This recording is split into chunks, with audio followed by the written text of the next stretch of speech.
It was the night before Christmas in 1945, and the small town of Fayetteville, West Virginia, was wrapped in a blanket of pristine snow. The Sodder family's home stood as a beacon of warmth and holiday cheer, its windows glowing with festive lights and laughter echoing from within. George and Jenny Sodder had reason to celebrate: a joyful family, a prosperous business, and the excitement of Christmas on the horizon. The evening had been filled with delight as the Sodder children, Marion, 17, John, 23 months, Sylvia, 8, and Louis, 9, squealed with joy around the Christmas tree, eagerly awaiting the morning's surprises. The family had just settled down for the night when an ominous silence began to seep through the house, gradually shrouding the night in an eerie calm. Suddenly, the serenity was shattered by the terrifying crackle of flames. A fire had erupted in the Sodder home, quickly transforming their safe haven into a raging inferno. George and Jenny, along with their 4 children, scrambled to escape through the choking smoke and searing heat. As they tumbled outside into the snow, their hearts were heavy with dread. Their 5 other children were still inside. As the fire roared, George and Jenny, along with desperate neighbors, tried in vain to reach the children.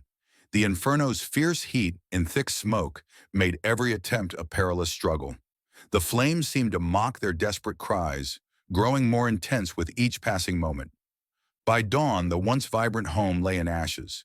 Firefighters worked tirelessly to extinguish the blaze, but the devastation was absolute. Despite the scorched debris, no remains of the 5 missing children, Maurice, 14, Betty, 2 months, Sylvia, 8, John, 23 months, and Louis, 9, were found.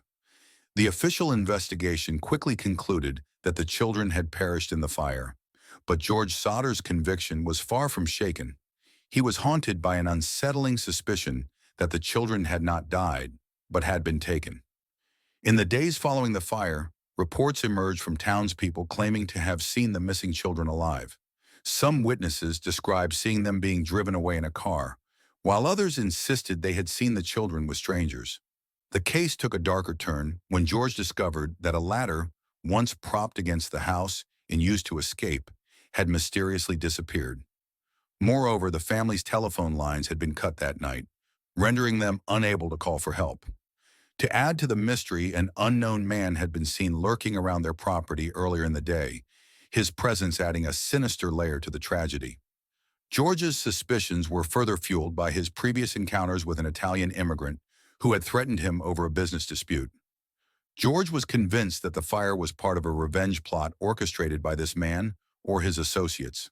Despite the ominous threats and mounting circumstantial evidence, the police were unable to establish a concrete connection to the fire. As the years passed, the Sodder family's grief morphed into an unrelenting quest for answers. They placed ads in newspapers, offering rewards for information about their missing children. They consulted private investigators and even appealed to the public for help. But despite their tireless efforts, the case remained a haunting enigma. The Sodder family's determination never wavered. George and Jenny continued to search for their children, holding on to the hope that one day they would be reunited. They even maintained a large billboard by the side of the highway with the children's photographs, hoping that someone, somewhere, might hold the key to solving the mystery. To this day, the story of the Sodder children is one of America's most perplexing, unsolved mysteries. The case combines elements of family tragedy, potential conspiracy, and a haunting sense of the unknown. The unanswered questions and eerie coincidences continue to captivate the imagination, leaving many to ponder what truly happened on that fateful Christmas Eve.